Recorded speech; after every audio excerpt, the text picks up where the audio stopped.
In today's video, I'm going to teach you how to use ERPNext. We'll walk through the very first thing you need to know, which is how to log in and access your ERPNext account. Even though this sounds simple, doing it correctly sets you up for a smooth experience later, especially if you're new to the platform. To start, open your web browser on your computer or mobile device. In the address bar at the top, type ERPNext login and press enter. This will bring up a list of search results related to ERPNext. You're looking for the official login option, which will usually appear near the top of the page. Click on the result that clearly indicates it's the login page for ERPNext. Once that page loads, you'll see a button or link that says login. Go ahead and click on that. This will redirect you to the main sign-in page, which is handled by the Frappe platform, the company behind ERPNext.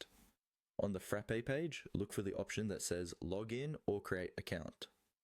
This is an important step because it's where you decide whether you're signing in with an existing account or setting up a new one. Click on Login or Create Account to continue. Now you'll be given a choice to log in using your email address or to sign in using your Google account. If you already have an email registered with ERPNext or Frappe, you can type that email in and follow the prompts to enter your password. If you prefer using Google and your organization allows it, click on the Google option and select the account you want to use. From here, simply follow the on-screen prompts. These might include confirming your email address, entering a verification code, or granting permission if you're signing in with Google. Take your time to read each message carefully so you know exactly what you're agreeing to.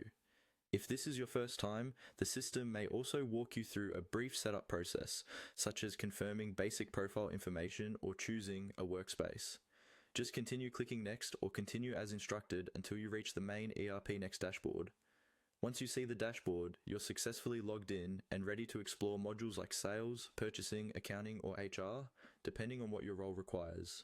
That's all you need to access ERPNext. Search for the login, click Login, choose Login or Create Account, pick Email or Google, and follow the prompt